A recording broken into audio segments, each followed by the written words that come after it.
안녕하세요. 김건우 목사입니다. 5월 12일 수요일 아침입니다. 5월 1일부터 잠언을 묵상하고 있습니다. 잠언이라는 단어의 사전적인 정의는 사람이 살아가는 데 훈계가 되는 짧은 말이란 뜻이죠. 때문에 격언, 금언, 속담이라고 바꾸어 말할 수도 있습니다. 잠언은 지혜에 서로 분류되는 책이며 우리의 현실, 우리의 실생활과 연결된 실제적인 교훈과 지혜로 가득한 아주 귀한 책입니다. 하지만 성경의 모든 책들 중에서 그 구조와 흐름을 파악하기가 가장 어려운 책이기도 합니다. 문학적인 흐름과 문맥을 감지하기가 그리 쉽지 않습니다.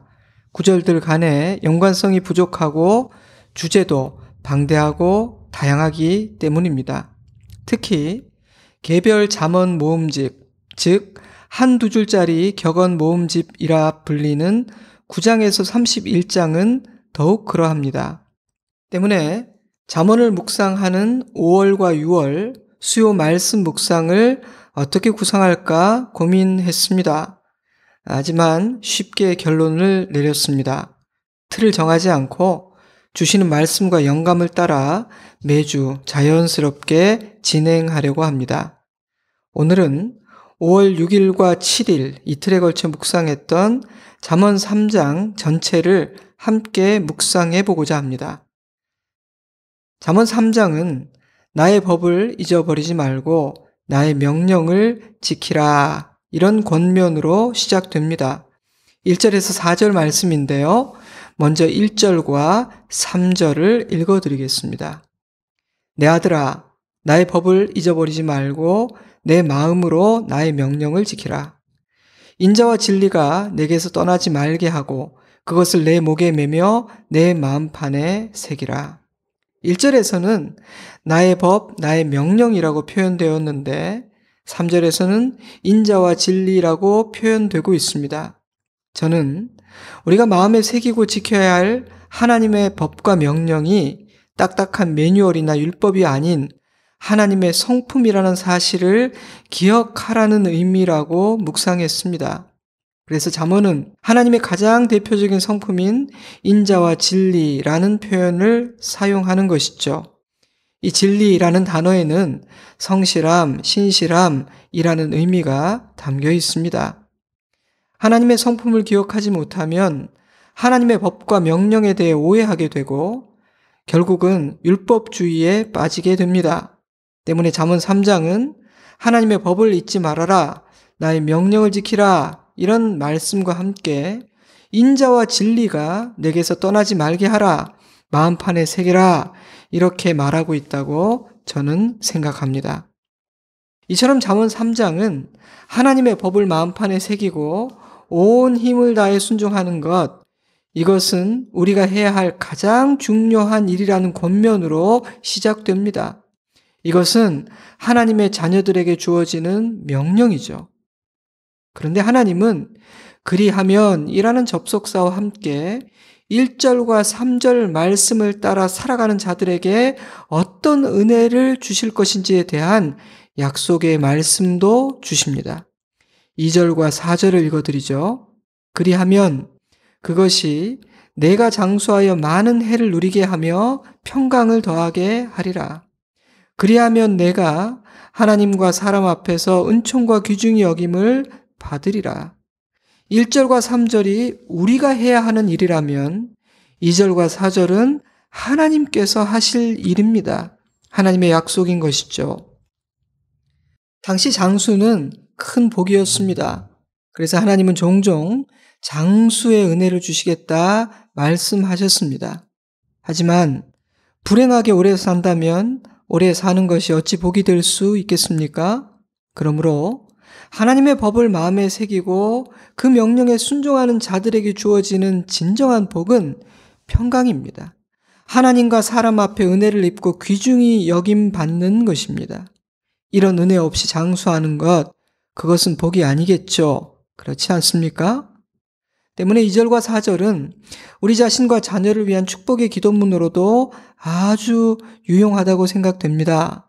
주님, 내가 이런 은혜를 누리며 살다 죽게 하소서. 주님, 사랑하는 나의 자녀들이 이런 은혜를 누리며 살게 하옵소서. 아멘. 1절의 4절은 3장에서 서론과 같은 역할을 합니다. 그리고 5절부터 구체적인 권면이 이어지죠. 만약 그렇다면 하나님의 법을 잊지 않고 목에 매며 마음판에 새긴 사람의 삶, 마음으로 하나님의 명령을 지키는 삶은 구체적으로 어떤 모습인 것일까? 이러한 질문에 대해 잠언 3장은 이렇게 대답합니다. 첫째로 여호와 하나님을 신뢰하고 자신의 명철을 의지하지 않는 것입니다. 5절에서 7절이에요. 너는 마음을 다하여 여호와를 신뢰하고 내 명철을 의지하지 말라. 너는 범사의 그를 인정하라. 그리하면 내 길을 지도하시리라. 스스로 지혜롭게 여기지 말지어다. 여호와를 경외하며 악을 떠날지어다. 8절에서는 그리할 때 허락하실 은혜에 대한 약속의 말씀이 주어집니다. 이것이 내 몸의 양약이 되며 내 골수를 윤택하게 하리라. 사랑하는 성도 여러분, 자신의 명철을 의지하지 않는 것, 즉 스스로를 지혜롭게 여기지 않는 것과 여호와를 인정하고 신뢰하는 것은 동전의 양면과 같습니다.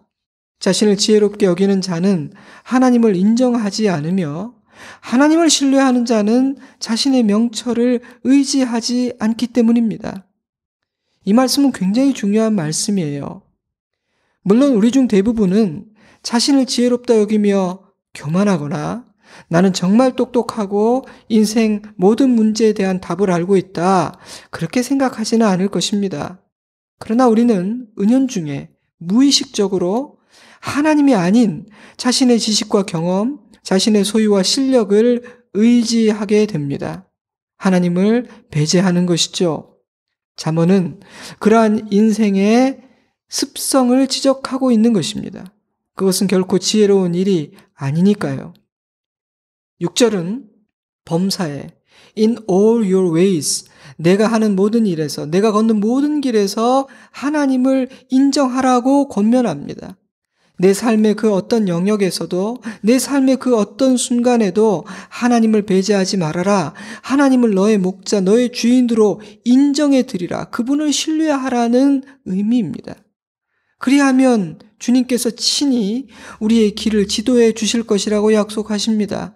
히브리어로 보면요, 너의 길을 곧게 하실 것이다, 너의 길을 평탄하게 하실 것이다 라는 의미가 담겨 있는 표현이에요. 여러분, 이것이 얼마나 귀한 은혜입니까? 때문에 저는 모든 일을 아버지와 상의합니다. 저의 지혜 없음을 알기 때문이고 하나님의 지혜가 언제나 바른 길임을 알기 때문입니다. 중요한 일이면 더 진지하게 상의드리고 깨우쳐 주시고 이끌어 주시기를 기다립니다. 속도가 중요하지 않습니다. 아버지를 인정하고 아버지의 지도를 받아 걷는 것, 그것이 가장 중요합니다. 저의 경험으로는 그렇습니다. 그러니 여러분, 나의 지혜를 전부로 여기지 말고 범사의 여호와를 인정하고 신뢰하는 우리이기를 바랍니다.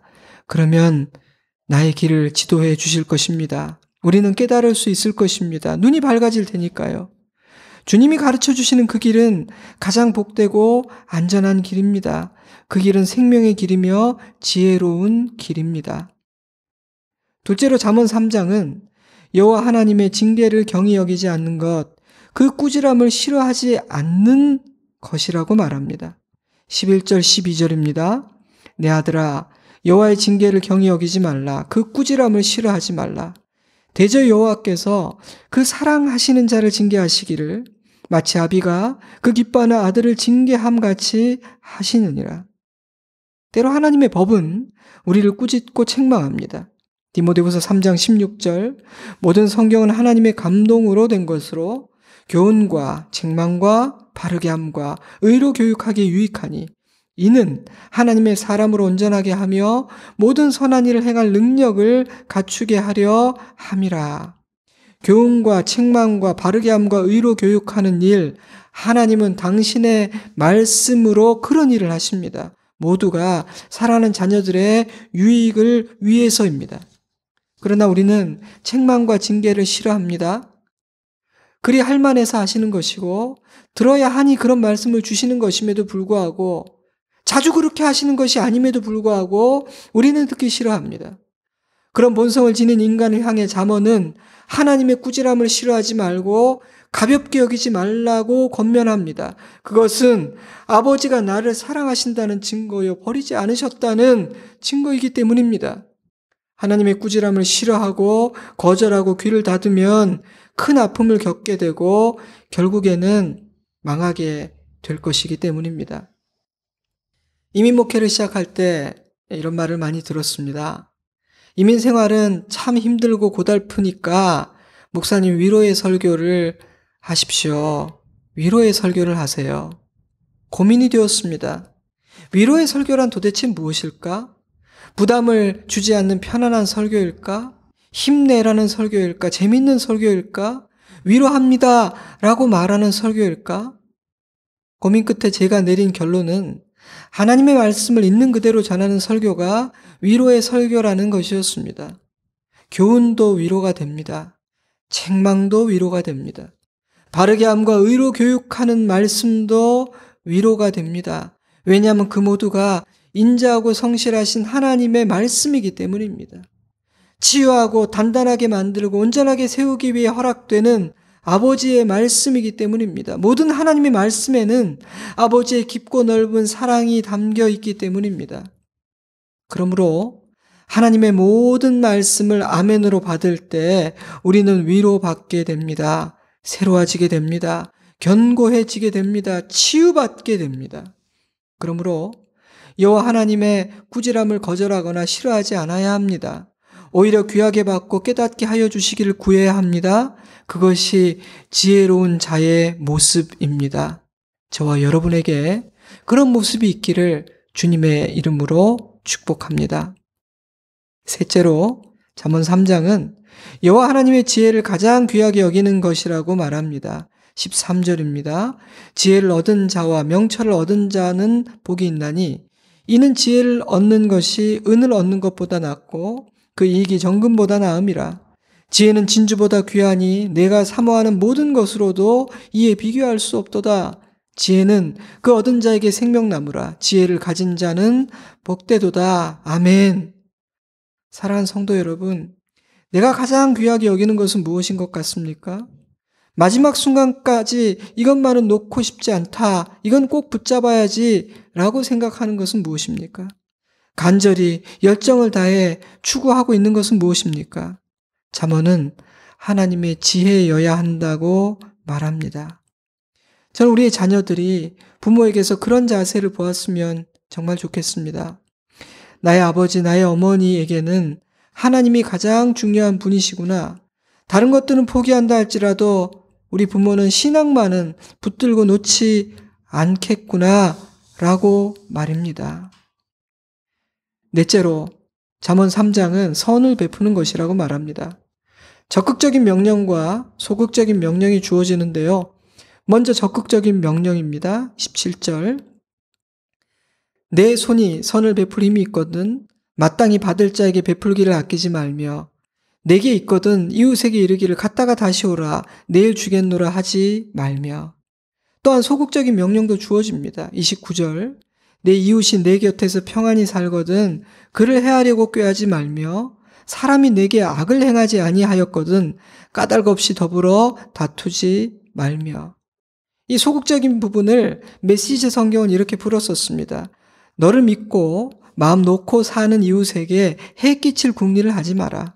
사사건건 12조로 싸울 거리를 찾아다니지 마라. 힘으로 밀어붙이며 사는 사람이 되지 마라. 하나님은 심사가 뒤틀린 자들을 참지 못하신다. 하나님은 심사가 뒤틀린 사람을 참지 못하신다. 하나님의 법을 마음에 새기고 그 명령을 지키는 삶은 이웃을 해하거나 이웃과 다투는 삶이 아닙니다. 선을 베푸는 삶이며 인색하게 굴지 않는 삶입니다. 베풀되 넉넉하게 지금 당장 베푸는 삶입니다. 사랑하는 여러분, 참된 신앙은요, 추상적이거나 교리적이지 않습니다. 참된 신앙은 우리의 삶에서 특히 사람과의 관계, 이웃과의 관계, 지체와의 관계에서 구체적으로 드러납니다. 마지막 5번째로 잠언 3장은 너의 재물과 소산물의 처음 익은 열매로 여호와를 공경하는 것이라고 말하고 있습니다. 9절입니다. 내 재물과 내 소산물의 처음 익은 열매로 여호와를 공경하라. 그리하면 내 창고가 가득히 차고 내 포도즙 틀에 새 포도즙이 넘치리라. 내게 주신 모든 것이 하나님의 것임을 인정할 때 우리는 우리에게 주신 모든 것으로 하나님을 섬기게 됩니다. 왜냐하면 우리는 나의 물질과 소유와 은사와 지식과 경험의 주인이 아니라 청지기이기 때문입니다. 그러므로 진정한 지혜자는 청지기로 삽니다. 주의 말씀을 마음에 새기고 그 법과 명령을 순종하는 자는 청지기로 살아간다고 잠언 3장은 말하고 있습니다. 말씀을 정리해 보겠습니다. 잠언 3장은 나의 법을 잊어버리지 말고 나의 명령을 지키라는 권면으로 시작됩니다. 그렇다면 하나님의 법을 잊지 않고 목에 매며 마음판에 새긴 사람의 삶, 마음으로 하나님의 명령을 지키는 자의 삶은 어떤 모습일까? 잠언 3장은 이렇게 대답합니다. 첫째로 하나님을 신뢰하고 자신의 명철과 지혜를 의지하지 않는 것입니다. 둘째로 하나님의 징계를 경히 여기지 않는 것, 그 꾸지람을 싫어하지 않는 것입니다. 셋째로 하나님의 지혜를 가장 귀하게 여기는 것입니다. 넷째로 선을 베푸는 것입니다. 5번째로 너의 재물과 소산물의 처음 익은 열매로 여호와를 공경하는 것이라고 말합니다. 이러한 잠언의 교훈에 나의 마음과 생각, 삶의 모습을 비추어 보시기 바랍니다. 주신 말씀을 기뻐하고 감사하며 마음을 다해 주님의 말씀을 따르겠다는 그런 소원과 결심이 이 아침 우리에게 있기를 바랍니다. 잠언 3장은요, 포악한 자를 부러워하지 말고 그의 어떤 행위도 따르지 말라는 권면으로 마무리됩니다. 그 이유까지 자세히 설명되죠. 제가 31절부터 35절까지 읽어드립니다. 포악한 자를 부러워하지 말며 그의 어떤 행위도 따르지 말라. 대접해 역한 자는 여호와께서 미워하시나 정직한 자에게는 그의 교통하심이 있으며 악인의 집에는 여호와의 저주가 있거니와 의인의 집에는 복이 있느니라. 진실로 그는 거만한 자를 비웃으시며 겸손한 자에게 은혜를 베푸시나니 지혜로운 자는 영광을 기업으로 받거니와 미련한 자의 영달함은 수치가 되느니라. 악인들이 잘 먹고 잘 사는 경우가 적지 않았던 것 같습니다. 그래서 가끔은 성도들에게조차 하나님만을 신뢰하고 살아가는 것, 그분의 법을 마음에 새기고 순종하는 것은 어리석은 일이 아닌가? 나도 세상의 길을 따라 걸어가 볼까? 저들을 따라 해볼까? 이런 생각이 들기도 했나 봅니다. 그래서 잠언에서는 악인의 형통을 보고 분노하거나 부러워하지 말라는 권면이 여러 번 반복되고 시편에도 그런 표현들이 등장합니다. 대표적으로 시편 73편을 예로 들 수 있겠어요. 73편 2절입니다. 나는 거의 넘어질 뻔하였고 나의 걸음이 미끄러질 뻔하였으니 이는 내가 악인의 형통함을 보고 오만한 자를 질투하였음이로다. 이러한 의심과 시험에 대해 잠언 3장은 악인들의 끝은 좋지 않을 것이며 의인의 집에는 복이 있을 것이라고 선언합니다. 왜냐하면 우리 하나님은 거만한 자들을 비웃으시며 겸손한 자들에게는 은혜를 베푸시는 하나님이시기 때문입니다. 모든 것을 판결하고 결정하시는 분이 그리하겠다 말씀하시는 것입니다. 그러니 주님의 법을 잊어버리지 않고 마음을 다해 따르는 자가 진정 지혜로운 사람이며 복된 자인 것입니다. 너는 마음을 다하여 여호와를 신뢰하고 내 명철을 의지하지 말라. 너는 범사의 그를 인정하라. 그리하면 내 길을 지도하시리라. 스스로 지혜롭게 여기지 말지어다. 여호와를 경외하며 악을 떠날지어다. 아멘. 이 아침 잠언 3장을 통해 나에게 주시는 하나님의 말씀, 내 귀에 들리는 아버지의 음성은 어떠한 음성입니까? 이 아침 어떤 감사가 있습니까? 이 아침 어떤 회개가 있습니까? 이 아침 어떤 다짐과 소원이 있습니까? 잠시 기도하는 시간을 가지면 좋겠습니다. 꼭 소리를 내어서 기도하시기를 부탁드립니다. 짧아도 되니까요. 저는 주일에 예배의 자리에서 만나 뵙겠습니다. 사랑합니다. 축복합니다. 오늘 하루도 평안하세요. 샬롬.